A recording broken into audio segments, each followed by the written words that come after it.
Hello students, তোমাদের সকলকে স্বাগত। আজকে তোমাদের ফার্স্ট ইউনিট টেস্ট 2026-এর ক্লাস 10-এর রায় ও মাটির প্রশ্নবিচিত্রার ভৌতবিজ্ঞান বিষয়ের মডেল সেট 3 করে দেখাবো। তো চলো শুরু করা যাক। তার আগে বলে দিই, তোমরা যদি চ্যানেলে নতুন হয়ে থাকো তাহলে চ্যানেলটিকে অবশ্যই সাবস্ক্রাইব করে দিবে।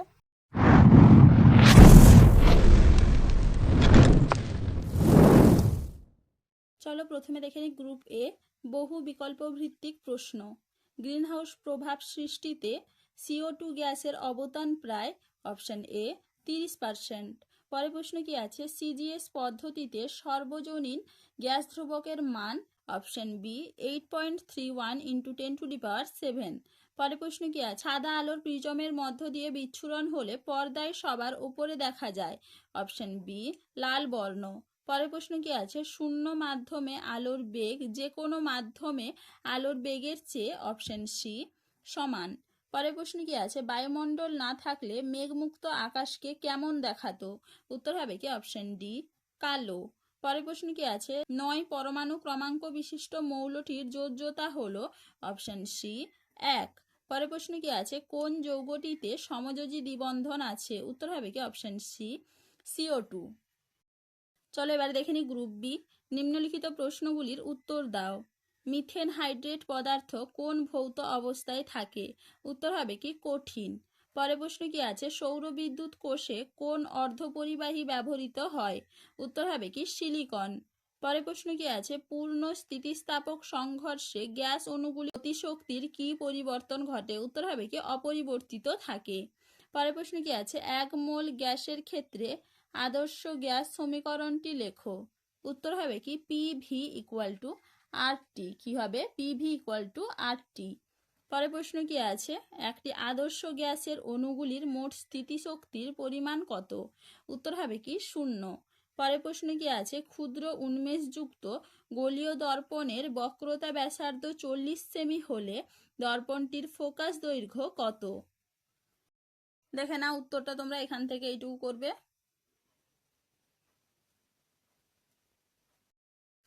চলো এবারে পরের প্রশ্ন কি আছে? একটি অবতল দর্পণের ফোকাস দৈর্ঘ্য 10 সেমি। জলে নিমজ্জিত করলে এর ফোকাস দৈর্ঘ্য কত হবে? উত্তর হবে কি অপরিবর্তিত থাকবে। পরের প্রশ্ন কি আছে? দন্ত চিকিৎসকরা কি ধরনের দর্পণ ব্যবহার করেন? উত্তর হবে কি অবতল দর্পণ।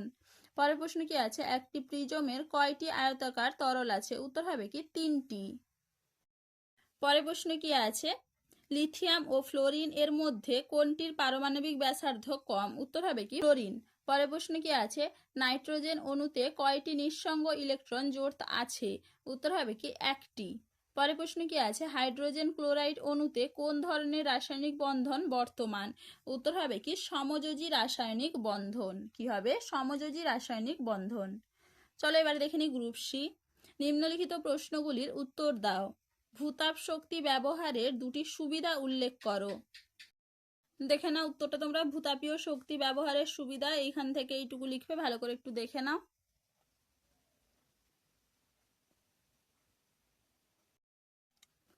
চলো এবার পরের প্রশ্ন কি আছে? O2 ও N2 গ্যাস গ্রিনহাউস গ্যাস নয় কেন? দেখে নাও উত্তরটা তোমরা এখান থেকে এইটুকু লিখবে, ভালো করে একটু দেখে নাও।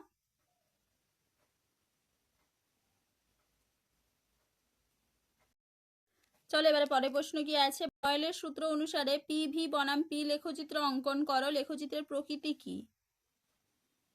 দেখে নাও উত্তরটা তোমরা এখান থেকে এইটুকু লিখবে, ভালো করে একটু দেখে নাও।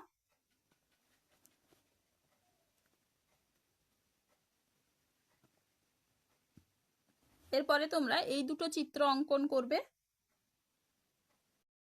চলো এবারে পরের প্রশ্ন কি আছে? ঘন মাধ্যম থেকে লঘু মাধ্যমে আলোর প্রতিসরণে চ্যুতিকোণের রাশিমালা নির্ণয় করো। ধরে নাও আপতন কোণ সমান I এবং প্রতিসরণ কোণ সমান R।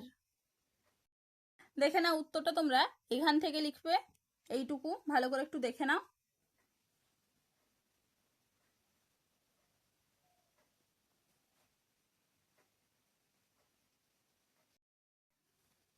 চলো এবার পরের প্রশ্ন কি আছে? ফাঁপা প্রিজমে কি আলোর বিচ্ছুরণ হবে? যুক্তি দাও।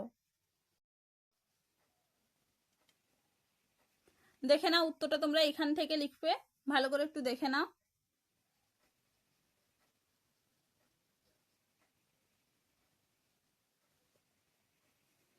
এইটুকু। চলো এবারে পরের প্রশ্ন কি আছে, পর্যায় সারণীতে শ্রেণী বরাবর মৌলের জারণ ও বিজারণ ধর্মের কি পরিবর্তন ঘটে? দেখে নাও উত্তরটা তোমরা এখান থেকে এইটুকু লিখবে।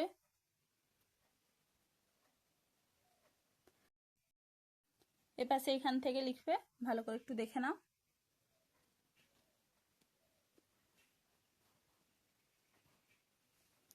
এইটুকু। চলো এবারে পরের প্রশ্ন কি আছে, এ বি ও সি মৌলগুলির পারমাণবিক সংখ্যা হলো যথাক্রমে 3, 11 এবং 19। বি এর সঙ্গে ক্লোরিনের বিক্রিয়ায় সমযোজী না তড়িৎযোজী যৌগ উৎপন্ন হয়, ব্যাখ্যা করো। দেখে নাও উত্তরটা তোমরা এখান থেকে লিখবে, ভালো করে একটু দেখে নাও। এইটুকু। চলো আজকে এইটুকুই, দেখা হচ্ছে পরের ভিডিওতে। ভিডিওটি ভালো লাগলে লাইক করে দিবে এবং চ্যানেলটিকে অবশ্যই সাবস্ক্রাইব করে দিবে।